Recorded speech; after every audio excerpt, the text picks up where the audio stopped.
What's going on, everyone? It is Paul, the 920 Trader with 920 Trading and Trading Decoded. Today is Wednesday, September 4th, 2024, and this is how we traded SPY today. But before we get going, folks, if you like our videos, please go ahead and like and subscribe.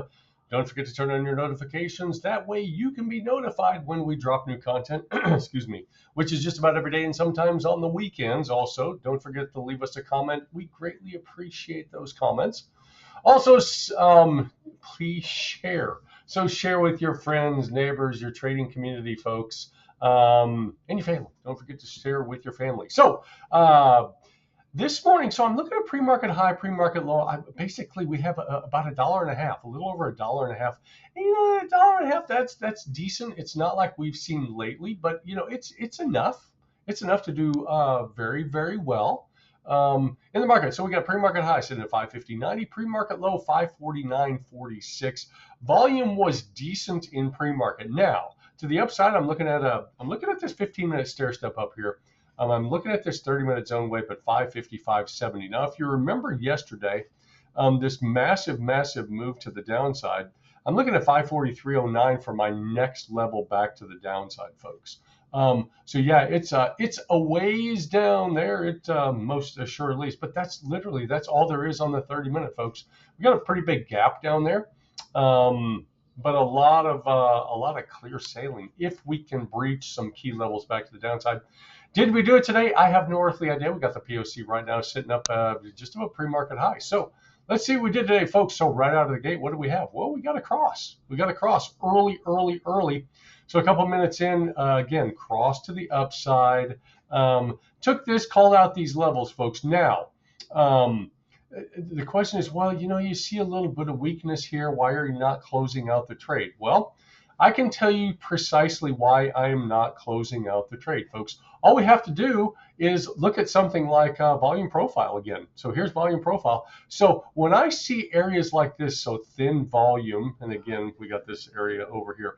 When I see thin volume up top, or I see areas of support that are maybe not showing up on the 1 minute, but they're showing up on volume profile, those will keep me in the trade a little bit longer. So they'll keep me in the trade. We'll wait for the 9, wait for that 9 to push up, and then rely on the 9 to take us up to our next level. Now, in this particular one, we had a couple of reports that came out. We had a 9:45 report that came out this morning.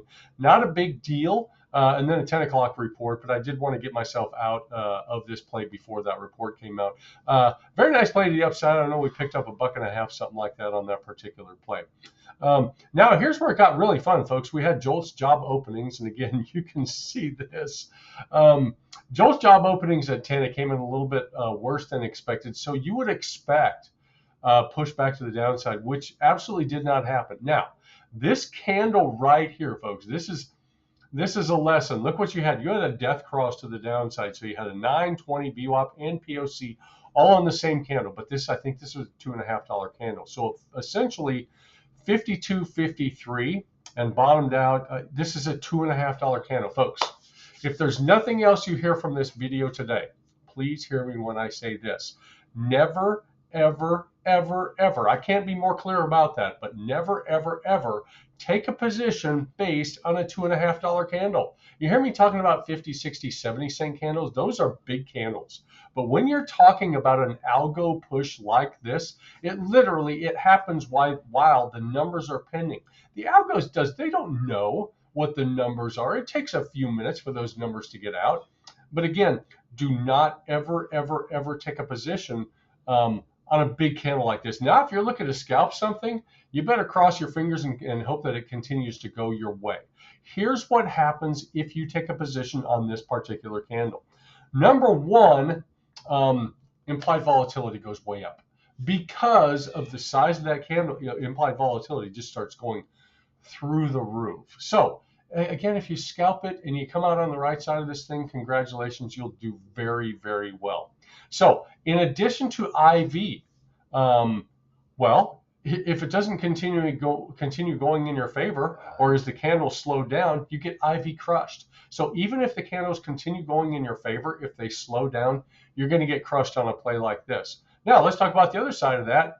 If it doesn't continue down and you're like, oh, I'm taking this play on a big candle like this, you get IV crushed and the price action moves against you, it's kind of a double whammy. So we don't like to take those double whammies. The best thing to do is take your hands off, wait for your next setup, and then play that next setup. I did play that next setup. I had a cross to the downside. Double cross here. I waited to get through the VWAP. We got through VWAP. I took it, and then a couple candles later, it moved against me, and it moved against me in a pretty good way, folks. I mean, not a horrible way. I mean, I don't ever let one trade hurt me. It's good trade management, folks, and good allocation of resources. The things that are allowable in trading, folks, we allow three things. We allow a small win, a small loss, or a big win. We never allow a big loss. We just can't do it. This close was this candle right over here at 10:07 was a little bit larger than I would have liked, but again, I was waiting on the close. We see it all the time. You get that push up, you get that big wick, and then it slams back down in the other direction. But anyway, that close right there. So kind of dusted everything off for the next few minutes. We did get up to this 15-minute stair step, and again, it's a 15-minute stair step. Push down just a little bit, and again, I'm not taking this double cross to the downside right here. We got 25 through 50, $1.75 candle right here, folks. I'm not taking that. I think that's what it is. So we got 52.50, 51, $1.25. That's a massive candle, folks. That's a big one. But back to the upside. I decided, okay, back to the upside again. 920. We're above the POC. We're above the VWAP. So this candle right in here. I had somebody question me on this. They said, why didn't you wait until you cleared this resistance to the left? Well, my way of thinking is, number one, I had the POC right around in here. My way of thinking is I like to take those plays as close to that major level as I can. So the POC is always going to be a major level for me, and then I can make a run up to this specific resistance. So in this particular case, I had basically I had about 50 cents worth of run that I could make up through this level. And 50 cents, if you get a 50-cent play, folks, those are nice plays. If we were rejected, I wasn't worried about not making money on the play. I was worried more so about just keeping or continuing to push up. But it just pushed and it pushed and it pushed and it pushed. And it kept me in this trade. I stepped away for a couple minutes right in here. We had good support at this level. So 552.56, we had a really, really nice volume shelf that you can't see right now. But again, I had a really good entry on the play. 56 was a volume shelf. Again, we had this, a couple of candles that came through. We did catch support. I came back right around in here, and it was pushing up again. Now back to the downside. Once we breach this 9 on this rounding on this volume candle, I needed to take the position off the table. I mean, no question about that. Would have loved to have seen this 30-minute zone up here, but at the same time, you don't want to give up everything, in hopes of making up, even more to the upside. Obviously, didn't take anything to the downside. As a matter of fact, this is it, folks. Look at the plays the rest of the day. We had a downside cross here, another downside cross here, a cross to the upside here, downside, just kind of made its way down here, kind of like a little bit yesterday during the middle of the day. If you look at it from like a 5-minute perspective, this is what we're looking at on the 5-minute, folks. So in this area right in here, price action started to get really, really slow, and that's going to be after lunch in this time period over here. Now there was obviously money to be made, but when you get pullbacks like this, when you're dealing with the Greeks like we deal with in options, these pullbacks are not a whole lot of fun. They chew up most of your profits when you're in a play like this. So you're relying on that last couple minutes, the push down on the last couple minutes to do very, very well. So again, we had a cross here, cross here, another kiss up here, a cross in here, and again, price action was not the greatest in here. And then we had this beautiful little run back to the downside right in here. But again, after all of this business in here, you're really not expecting, and particularly after the plays that we had yesterday, beautiful plays yesterday, you're not really expecting anything out of these moves. We did finally take out that pre-market low. We finally took out the pre-market low, and we immediately reversed out of that pre-market low and took off and went up to VWAP at the end of the day. So you can count your crosses on the day, folks. You can count your crosses every single day. You will, if you just take conservative plays every single time, folks, take conservative plays, you will do very, very well in the markets. No question about that. Now, obviously, some days are going to be better than others. You're going to have your losing days along the way. That's just part of the deal, folks. That's just part of the deal. You cannot get away from having, number one, losing trades and losing days. But that's how she played out today. Overall, it was a decent day today. It wasn't a great day today.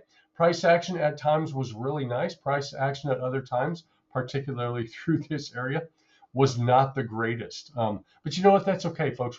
Every day can't be a day like yesterday. We can't have a $10 move, which is not the norm. A $10 move is absolutely not the norm. But that's how she played out today, folks. So we're going to do it again, folks. If you like our videos, please go ahead and give us a like and a subscribe. Don't forget to turn on your notifications. That way you can be notified when we drop new content, which is just about every day and sometimes on the weekends. Also, leave us a comment. We greatly appreciate the comments. I personally respond to each and every one of the comments and share. Friends, neighbors, family, and trading community. Now, and I know you are, I know you're interested in live daily trading, or else you wouldn't be watching the video, folks. Live daily trading. Head on over to Trading Decoded. That's our live trading Discord, folks.